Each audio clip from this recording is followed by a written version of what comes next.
Some parents think love is a fixed thing, that you can pour more of it into one child without taking it from another. They are wrong. And sometimes, by the time they understand that, the child they took it from is already gone. My name is Maxim. I am 31 years old. I have not spoken to my parents in 4 years. And I want to tell you exactly why. Not because I am angry anymore, but because I think someone watching this needs to hear that leaving was the right thing to do. I was born first. That should have meant something. In a lot of families it does. The firstborn gets the attention, the expectations, the weight of being the one who came before everything else. In my family, it meant something different. It meant I arrived before my parents had decided who they were going to love more. That decision came 3 years later, when my brother Alyosha was born.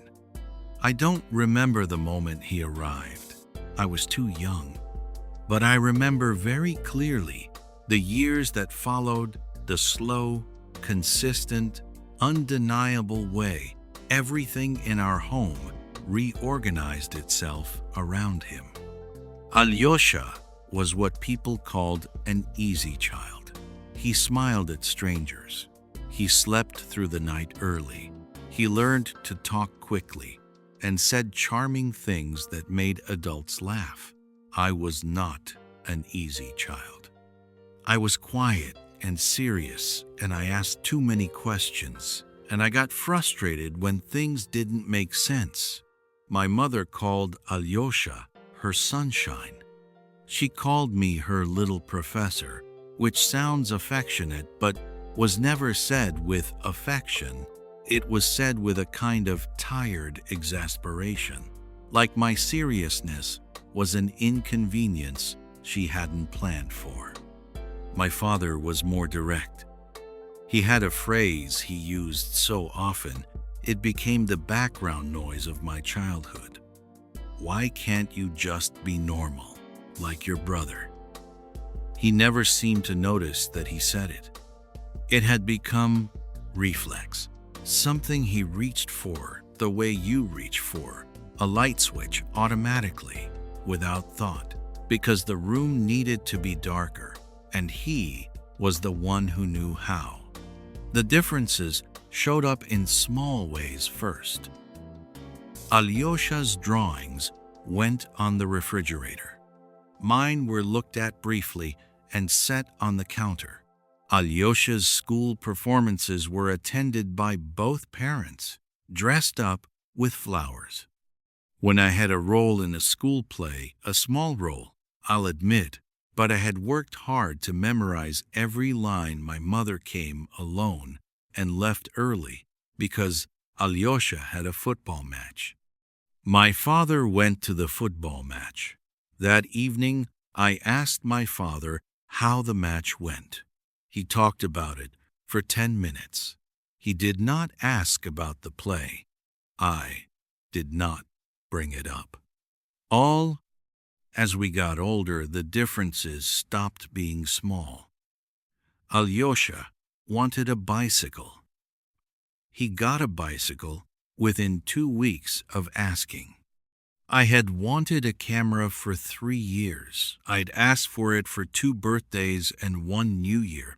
And what I got instead was a lecture about how cameras were expensive and money didn't grow on trees. The following month, my father bought Alyosha a new bicycle because the old one had a scratch on it. I remember standing in the hallway watching them load it into the car and thinking, with a clarity that surprised me, they don't see me. Not as a person with wants and a history and a place in this family. They see a responsibility, something to be managed. Alyosha they saw as a joy, and joy gets a bicycle. Responsibility gets a lecture. I want to be clear about something. Alyosha was not a bad person. This is important. He didn't ask for the treatment he received any more than I asked for mine. He was just a boy who happened to be loved more openly, more easily, more completely, and who grew up inside that love, not knowing it was built on an imbalance. He was kind to me, mostly. Sometimes thoughtless, the way people are thoughtless, when they've never had to think about what they might be taking from someone else. But he was not cruel. The cruelty was never his. The moment I remember most clearly from childhood is a Sunday afternoon when I was maybe 15. Alyosha and I had been in the yard and something happened. I don't even remember what. Some small argument, the kind brothers have constantly, about nothing. But I raised my voice, and my father came out and saw me with my voice raised and Alyosha standing there, looking startled. And my father grabbed me by the shoulder and said, in front of everyone, in front of the neighbors who were outside, in front of Alyosha who would remember it too, "You are selfish, and you have always been selfish, and I don't know where you got it from, because your brother is nothing like you." I didn't say anything. I went inside. I sat in my room and I thought about that sentence for a long time. Selfish. For raising my voice in an argument I barely started. Selfish. While the boy who got every bicycle and every flower and every football match watched from 3 feet away, I started pulling back at 16. Quietly, the way I'd learned to do everything without announcement, without drama, because drama in our house only ever made things worse for me. I stopped bringing home my grades because the good ones were acknowledged with a nod and the bad ones became an event. I stopped talking about my friends, my interests, the things I was thinking about, because the conversations always drifted back to Alyosha. "How was your day?" "Fine." "Alyosha got top marks in physics today, did he tell you?" That kind of thing. I became very good at existing in that house without taking up space.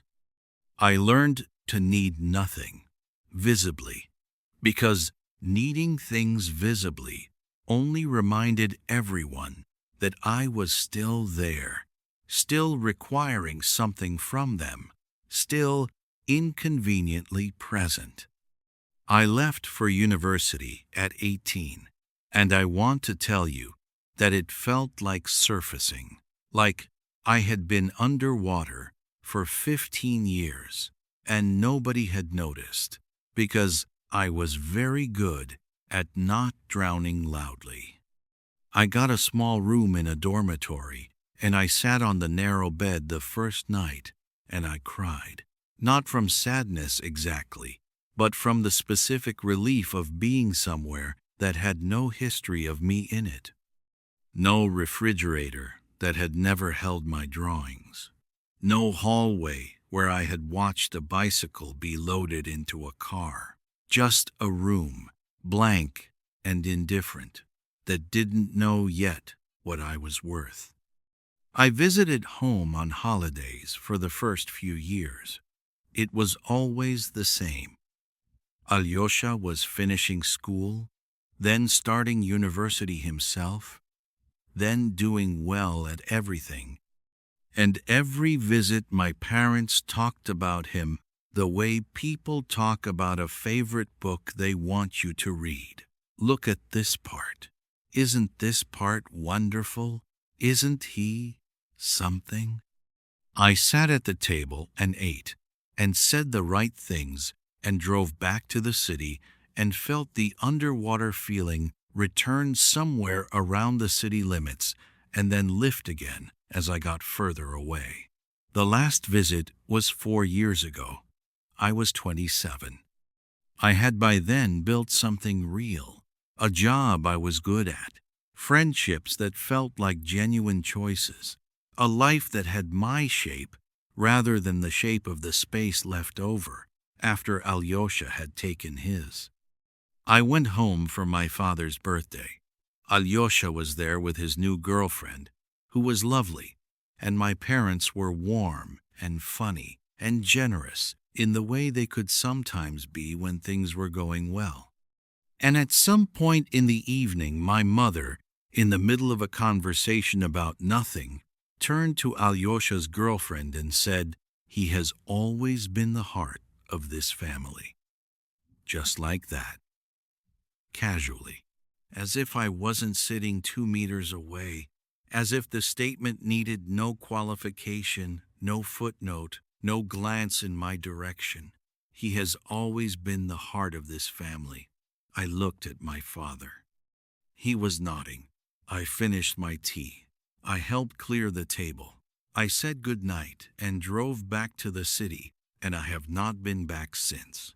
I called my mother 2 weeks later. I told her what I'd heard, and what it had meant, and what the years before it had meant. I was calm.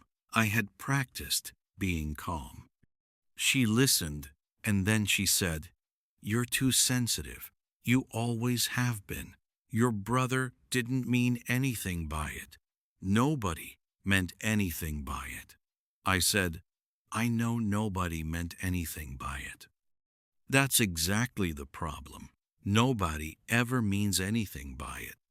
And then I said goodbye, and I put the phone down, and I started the process of building a life at a sufficient distance from people who love me accidentally and only in the space left over. I think about Alyosha sometimes. I wonder if he knows.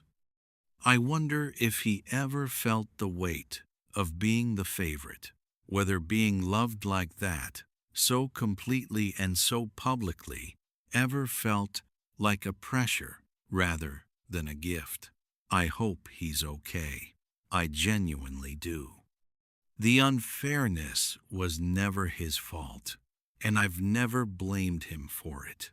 But I also can't sit at a table and listen to him be called the heart of a family that I was part of too. Some distances are not punishments. They are just the shape of what's left when you finally stop trying to fit into a space that was never made for you. I don't tell this story to make my parents villains. They were not villains. They were people who loved unevenly and didn't notice, and when it was pointed out to them, found it easier to call me sensitive than to look at what they'd done. That is a very human failure. It is also a failure with consequences. The consequence is a son they haven't seen in 4 years. The consequence is a phone that doesn't ring with my number. The consequence is that somewhere along the way, without meaning to, without noticing, they lost me. And I hope that the point of telling this story is not that parents should love their children equally because it's fair. It's that they should love their children equally because children are paying attention. They are always paying attention, and they remember everything.